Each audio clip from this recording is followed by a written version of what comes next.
Have you ever faced a scenario where you keep making applications and you keep getting rejects? It could be even 10 times or even over 10 times. If that is you, then today's topic will be valuable to you. With the many candidates I engage with, a lot of people are usually like, I'm making applications, I'm not getting interviews, I keep getting rejected, I keep getting regret emails. So many people struggle with this.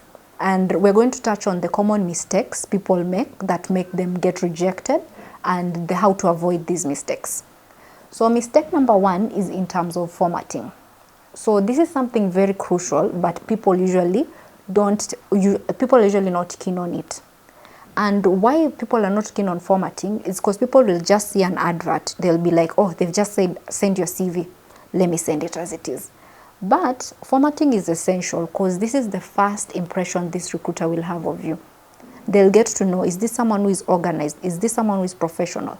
They'll also want to see, are you using a modern CV or a traditional CV? Formatting is very essential.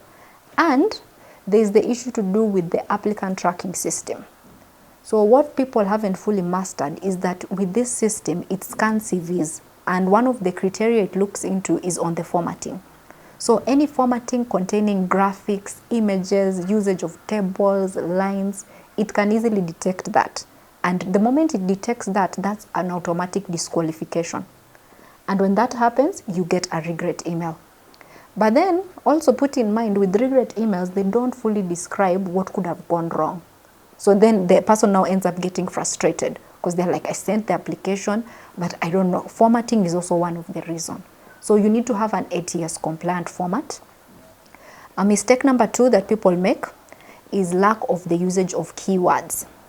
Now keywords here, this is usually as a result of not tailoring your CV to suit what the advert is looking for.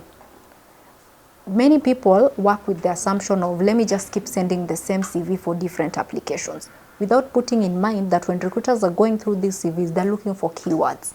And where will these keywords be coming from? From the advert. But then you find someone is just sending a generalized CV without putting in mind these recruiters, that CV should feature 90% of the keywords that are being sought after in that advert. So that's mistake of number two, lack of tailoring that CV to suit the appropriate jobs and appropriate keywords as well. Because when you're tailoring, you're also tailoring utilizing the relevant keywords. This is still something that the applicant tracking system also looks into. So whether an organization is using that system or not, the aspect of keywords will still be looked into. So those are the common mistakes that usually easily make someone get rejected without you even knowing it. So now, how do you avoid these mistakes for you to avoid that rejection? Number one, always tailor your CV to suit the specific job advert. Don't keep sending a one-size-fits-all CV without putting in mind adverts. Numerous adverts have different specifications. So you will always have to, there's no shortcut here, you will always have to go back. Advert CV, advert CV. What is the advert looking for? What kind of skills are they looking for? What kind of roles are they looking for? But remember, when you're tailoring, ensure you put the right keywords so that it doesn't limit you.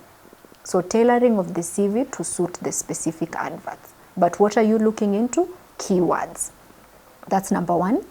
Then number two is in terms of the formatting.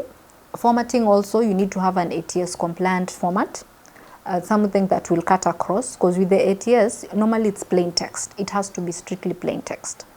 So that one also has to be brought out in the right way.